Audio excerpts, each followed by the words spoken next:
Hi friends, welcome to Salem Padma Samayal. நம்ம சேனலை subscribe பண்ணாதே பண்ணிக்கோங்க. பக்கத்துல இருக்கிற பெல் பட்டனையும் அழுத்திக்கோங்க.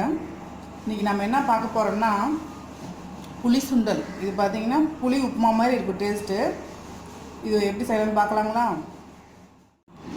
இந்த புளி சுண்டல் டிஷ் பாத்தீங்கன்னா இந்த சிதம்பரம் அந்த சைடு தான் நல்லா செய்வாங்க. எங்கள் வீட்டு பக்கத்தில் ஒருத்தவங்க இருந்தாங்க, அவங்க அடிக்கடி இது செய்வாங்க. இது நல்லா டேஸ்ட்டாக இருக்கும். சரி, அதனால் உங்களுக்கு செஞ்சு காட்டலாம்னு நான் செய்கிறேன். அது தேவையான பொருள் பார்த்திங்கன்னா நார்மல் புழுங்கல் அரிசி 1 கப்பு, ஒரு சின்ன எலுமிச்சங்க அளவுக்கு புளி ஊற வச்சுருக்கேன். தாளிக்கிறதுக்கு பார்த்திங்கன்னா கடுகு 1/2 டீஸ்பூன், 1/2 டீஸ்பூன் சீரகம், ஒரு 10-15 மிளகு, கடலைப்பருப்பு 1 டீஸ்பூன், உளுத்தம்பருப்பு 1 டீஸ்பூன், ஒரு 3 டேபிள் ஸ்பூன் வேர்க்கடலை, உப்பு தேவையான அளவு, கருவேப்பிலை ஒரு 2 கொத்து, ஒரு 4 காஞ்ச மிளகாய், பெருங்காயம். இப்போ இந்த புளி சுண்டலுக்கு பார்த்தீங்கன்னா ஃபஸ்ட்டு அரிசி வறுக்கணும். வந்து கடாய் வச்சுருக்கேன். இந்த ஒரு பவுல் அரிசி போட்டு வறுத்துக்கலாம்.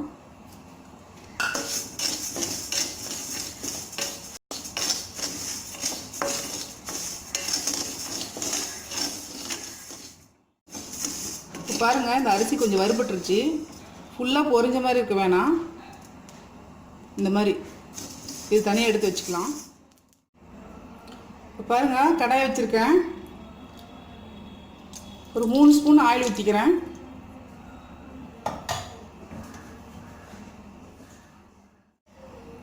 எண்ணெய் சூடாகிடுச்சு, கடுகு போட்டுக்கிறேன்.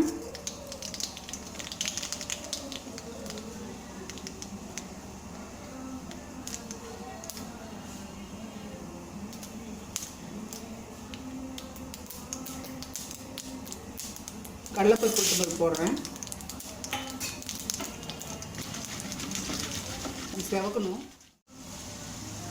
வேர்க்கடலை போடுறேன்.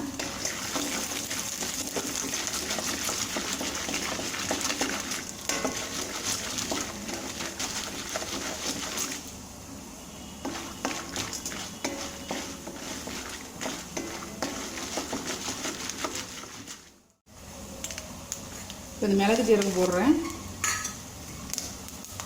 கருவேப்பிலை, காஞ்ச மிளகாய்,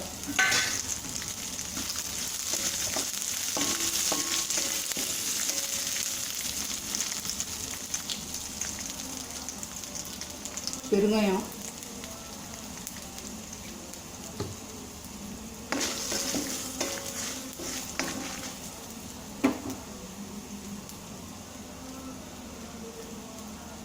புளி தண்ணி பார்த்தீங்கன்னா இது ஒரு பவுல் அரிசி எடுத்துருக்கோம். 2 பங்கு தண்ணி ஊற்றணும்.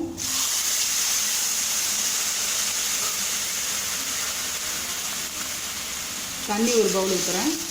புளிக்கரைசல் ஒரு பவுலு,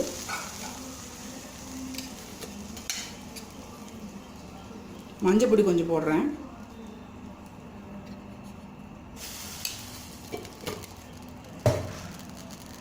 உப்பு போட்டுக்கிறேன். இது தண்ணி கொதிக்கணும். இப்போ பாருங்கள், இதை நான் வந்து குக்கரில் மாற்றிட்டேன். தண்ணி கொதிக்குது. நான் அரிசி போட்டுக்கிறேன்.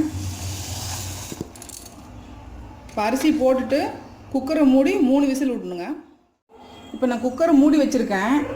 இது பார்த்திங்கன்னா 3 விசில் விடணும். இப்போ உங்களுக்கு உதிரியாக வேணும்னா 1க்கு 2 வச்சுக்கலாம். இன்னும் கொஞ்சம் குறைவாக வேணும்னா நீங்கள் இன்னும் கொஞ்சம் தண்ணி ஒரு 1/2 கப்போ இல்லை இன்னும் 1 கப்போ சேர்த்து வச்சுக்கோங்க. புளி சுண்டல் ரெடி ஆகிடுச்சிங்க. இப்போ பார்த்திங்கன்னா நம்மளுக்கு வந்து 1க்கு 2 தண்ணி விட்றனால கொஞ்சம் உதிரியாக கிடச்சிருக்குது. உங்களுக்கு குறைவாக வேணும்னா நீங்கள் இன்னொரு கப்பு சேர்த்து வச்சுக்கோங்க. இது பார்த்திங்கன்னா நல்லா டேஸ்ட்டாக இருக்குங்க. எங்கேயாவது பிக்னிக் போனால் கூட அதை எடுத்துகிட்டு போகலாம். லஞ்ச் பாக்ஸுக்கும் கொடுத்து விடலாம். இது பிடிச்சிருந்தா லைக் பண்ணுங்கள், ஷேர் பண்ணுங்கள், கமெண்ட் பண்ணுங்கள்.